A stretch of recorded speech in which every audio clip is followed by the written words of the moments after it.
We just saw that we have one potential issue with our migration process that we'll need to address before moving forward.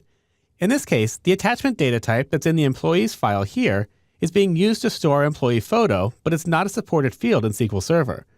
One way that we can address this issue is to create a new table with a one-to-one relationship with employees that stores just the employee ID and the photo attachment. Then we'll leave that table in Access and move the rest to SQL Server. Let's go ahead and make that change.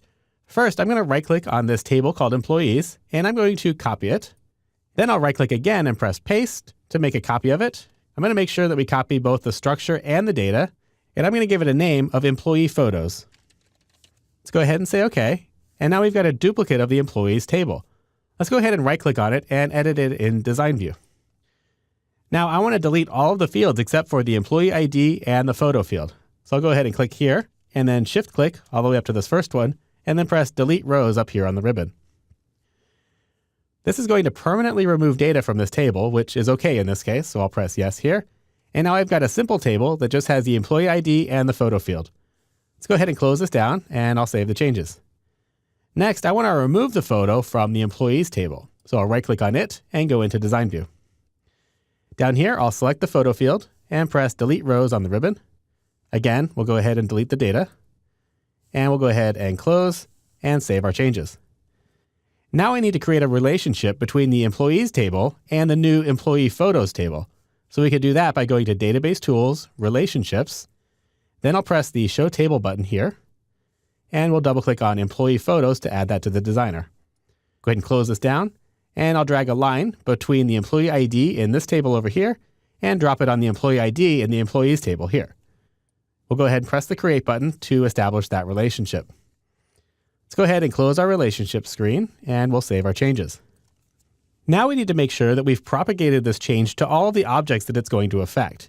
For instance, if I was to go ahead and open up my form called Employee Directory by double-clicking on it, you're going to see that it's trying to find the photo in the Employees table. So we need to make a change to this file now to refer to the new location of those photos.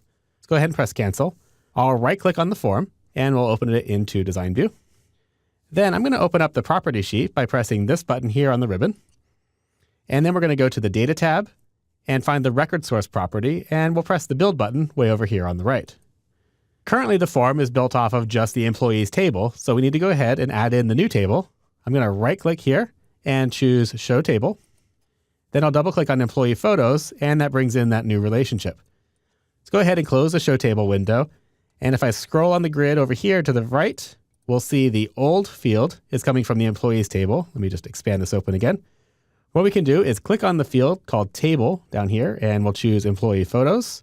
And then we'll get rid of this here to identify just the field is named Photo. Now if we run the query, we should see the attachment data showing up over here on the far right, and that looks good. So we can go ahead and close this down. We'll save our changes.